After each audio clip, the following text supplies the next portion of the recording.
Welcome back to Just Chattin', and this is the series of videos we do on Thursday and Sunday evenings just for our own entertainment. So, for all you Audie fans, Audie is eating right now. It's a very sunny day, so he was outside sleeping on the banister as he usually does, and comes in, got to get food because he's a cat. And those are his priorities, sleeping in the sunshine and eating.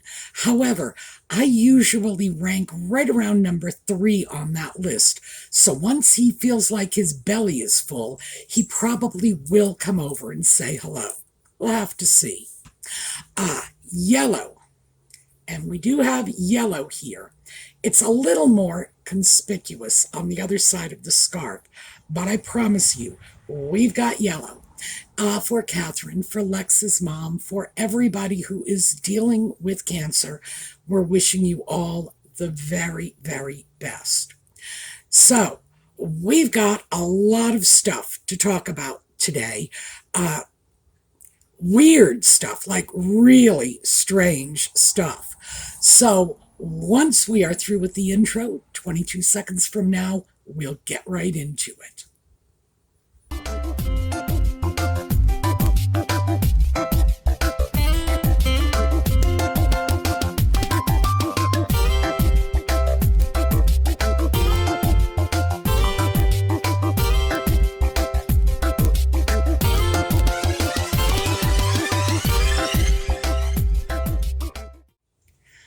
So let's start with the sock puppet and the lawsuit that will not die. I swear they should turn this into a horror movie.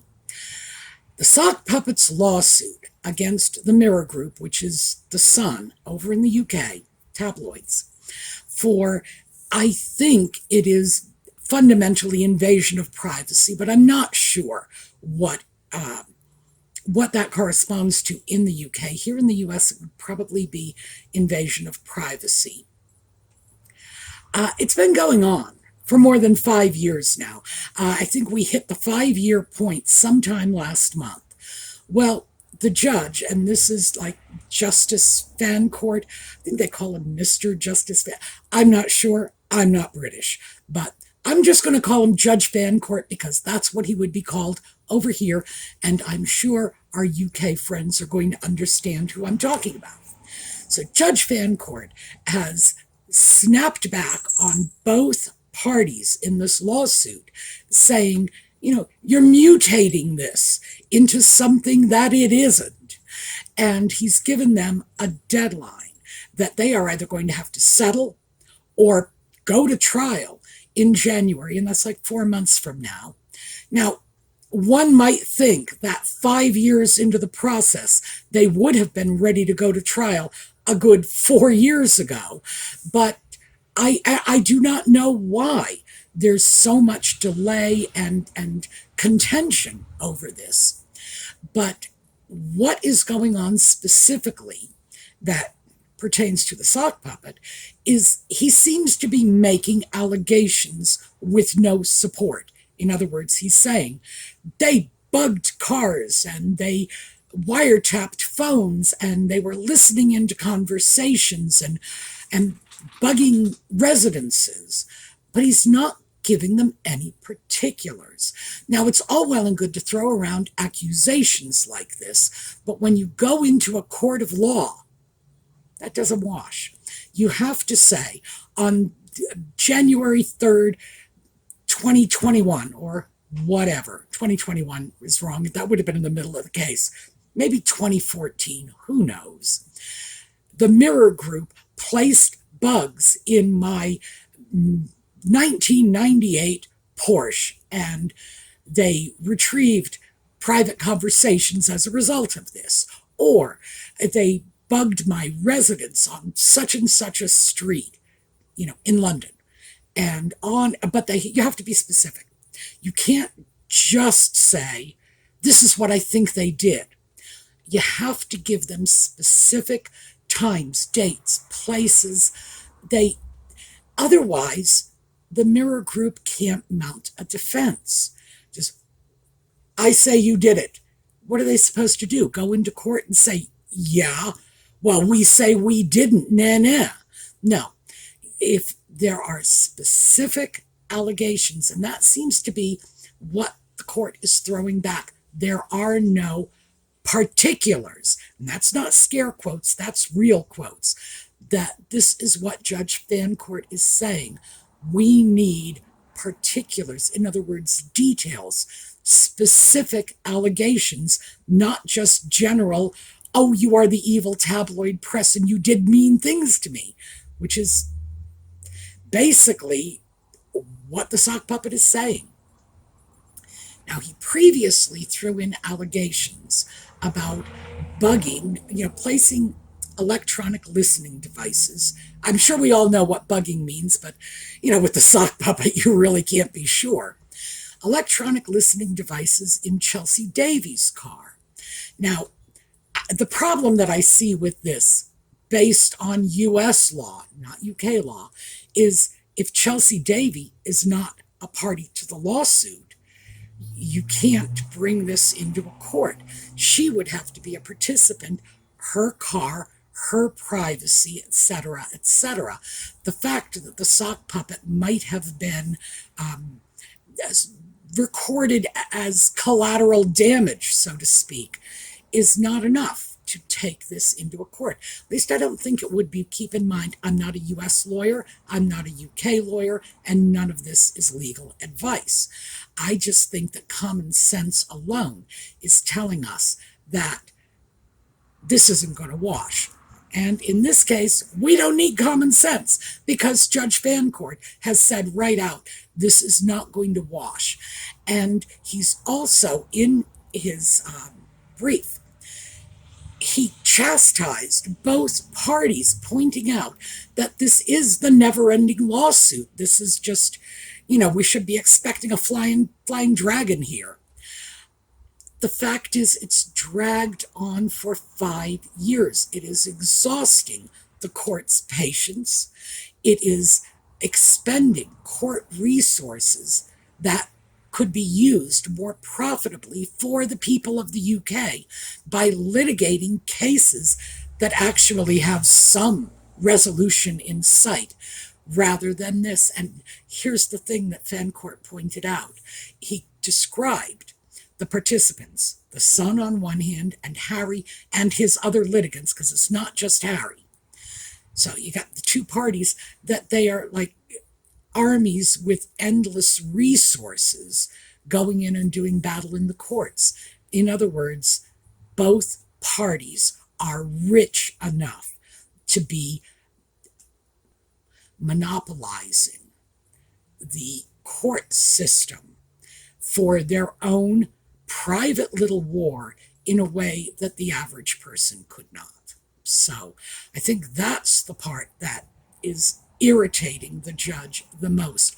Also, he has in fact sent back decisions over and over again in this 5-year process that, if they were abided by, in other words, if the son and the sock puppet did as the judge instructed them to do, it probably would have moved the case along much more speedily. Well, how could it not? So, yeah, the sock puppet has been given an ultimatum. Deal with this, because you're going to court in January if you don't settle before then. I don't think the sock puppet is pleased by this, because the simple truth is, I think he likes the contention. I think he is enjoying this tilt at windmills. I think he is starting to self-define through this litigation, and it's all this war against the media, because he blames them erroneously and, frankly, I think a little disturbedly, for killing his mother.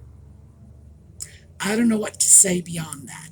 But yes, the court has come back, slapped him, and the upshot is they got 4 months to resolve this, one way or another. Either they will settle or it will be heard in court. And I think if they were smart at this point, the sock puppet and his fellow litigants, they would settle now. Because I think by the time it gets to court 4 months from now, they will have a frustrated and irritable judge dealing with the case, and you don't want that. Things do not go in your favor when the judge is annoyed with you and feels that you have been intentionally trying his patience for 5 long years. So that's an interesting thing. And we'll be hearing more of that. There's no question about this. So, shifting over to Nutmeg and the sock puppet, the pair of them, headlines are coming out basically announcing what we already know, which is they are pursuing separate agendas. They are, in effect, in a state of what the media is declaring to be career and professional separation. But according to friends, again, this is what the media is telling us. Oh, they're still very much married, very much a couple, very much in love, yada, yada, yada. But the fact that they are going in very separate directions is now out there in front of the public. It's being dealt with, it's being talked about, it's being picked up by the media, meaning that there's no more illusion of the two of them partnering and pairing and, oh, we work together so well, we sit at the same desk and la la la. Remember that whole thing they were spitting out a couple of years ago? So yeah, that's another interesting story. Where is this going? I think we all know where it's going. I think we are all clear about this being the first step along a path of a more complete separation. And many YouTubers, the Royal Grift has been saying for years that they're separated, they're not together anymore. And she's not the only one, by the way. I don't like to speculate on this sort of thing because I believe Nutmeg will do whatever she feels is in her best interests at the moment. She doesn't seem to be a good long-term strategist, but in the short term, she can be pretty effective. And if she feels that staying with the sock puppet is in her best interests, she'll do it. And we know that she can manipulate this man like crazy. So what will happen if she decides that she doesn't feel that a separation works for her? She'll just reel him back in and he will come a-running. So, like I say, it's pointless to speculate because it all depends upon what Nutmeg wants at the moment. Another of the Nutmeg and sock puppet stories to come out has been that Ashley Hansen, who was their communications manager for Archewell, has just, and like, we're talking a series of events that has taken place over the course of just a week or so, has just broken out to form her new private organization, which I assume is that sort of publicity relations, reputation salvaging that Nutmeg and the sock puppet are in such desperate need of. Keeping in mind, this comes right on the heels of those interviews from Nutmeg's staff that were attempting to derail the accusations of dictator in high heels that have been coming out. And Ashley Hansen was not only the person who was spearheading the interview, she was also the person who was most quoted in those staff interviews. She was the one who said that when she was sick, Nutmeg was calling her husband every day and treating her like a child. Whoever thinks that's a good thing, hey, God bless you, because I would find that like intrusive and insulting. I think most of us would. But a lot of us were wondering when these stories were coming out of the staff just giving her glowing recommendations. It's like, what's up with this? Well, now we see. there was a pretty massive payoff to Ashley, who was able to leave Archewell, start her own company, and Archewell is not only a client, but they've been involved in supporting this venture. So I think we now know why, in no uncertain terms, Ashley was so willing to say such lovely things. Oh, I'm losing my scarf. Sorry about that. That was quite a little distraction there. So now we know why. We see the whole story playing out. And now let us move from that, because that's one of those make of it what you will. I would say 1 and 1 equals 2, no matter what universe you're in.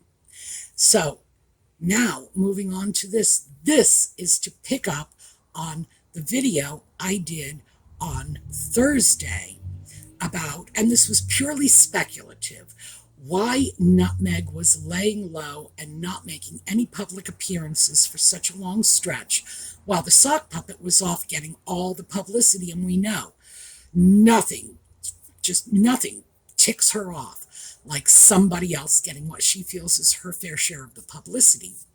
And my speculation was she's having cosmetic work done. Now, I threw this out, and let's start with a photograph of Nutmeg having come out and made a surprise, and this is in scare quotes, surprise visit to a children's hospital charity where she got her picture taken. She was wearing that Carolina Herrera dress, which I must say looks much better when it's not A, too small for her, and B, carrying around that tent-like overskirt. And I like Carolina Herrera. I have 2 Carolina Herrera pieces myself, and they, believe me, they trot through my wardrobe with great frequency. So this is not about Carolina Herrera. It's basically about a dress that didn't suit Nutmeg. Like I say, part of it was it didn't fit her properly. Now that it fits her properly, it actually looks good on her. But here is the picture. And this is the new face. And I've got to tell you, even though I would not begin to speculate on what kind of work she's had done, it certainly does look like there have been considerable changes to her face. So let's just grab a picture. And this one, although the angle is not the same, this is a picture that was taken a little over a month ago, I'm assuming, because that's when it was published in Town and Country, and you can see major differences in her look. And if we go back a couple of years ago to the mythical New York car chase thing, this photo, which does have a similar orientation, Nutmeg looking straight at the camera in both cases, I think it's glaringly obvious that something has been done. This is not makeup alone. So I'm going to throw this out to you. Go ahead and speculate. Why am I throwing this out to you? Because our viewers caught something on the last video that I did not catch. So here you go. I started seeing comments from viewers saying, look at this picture. There's an X on her forehead. And gosh, there is. You know, this is like a flashback to the Manson family cult. There is a conspicuous X on Nutmeg's forehead in this photo. Now, just to satisfy myself that it wasn't a trick of the light, I started looking through other pictures from this time period, and I got another one.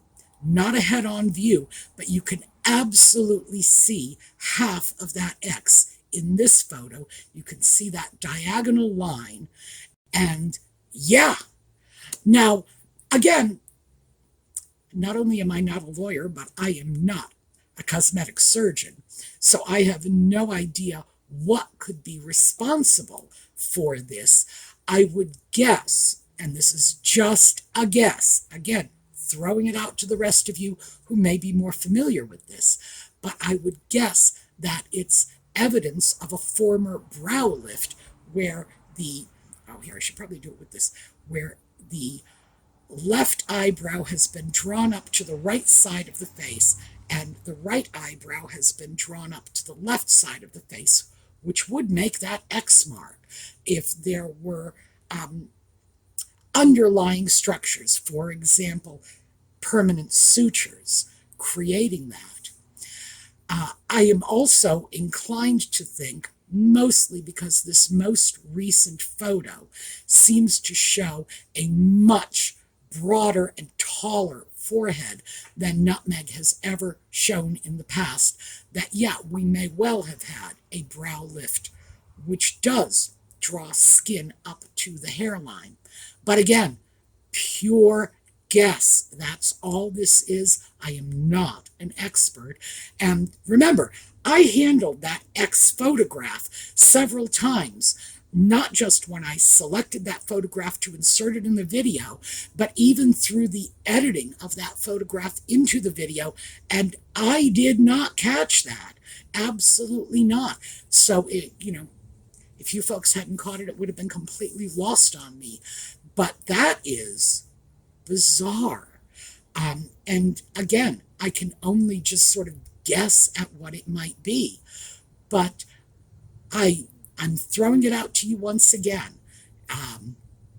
If you know what it is, let me know in the comments. It's just strange and alien, and frankly, I find it very peculiar that this woman could be walking around with a conspicuous X mark on her forehead for however long she had been doing this, and no one noticed.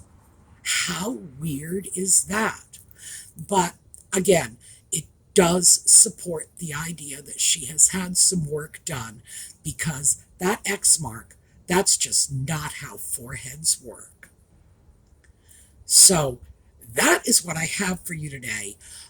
We are going to cut off a little early today, mostly because I don't even know what to say about this. It's so odd. It's so weird. And I do want to hear your feedback on what you think is responsible for the new look. Do you think this is makeup? Do you think this is a new hairstyle? Or, as I had previously suggested, do you think it's cosmetic surgery? Because that's my bet. All right, like I said, we're going to break off a little early today, give you a chance to deal with this. We are going to take a look at a slideshow on the way out. Thanks a bunch for being with us, and I hope to see you again next time. In the meantime, have a terrific day.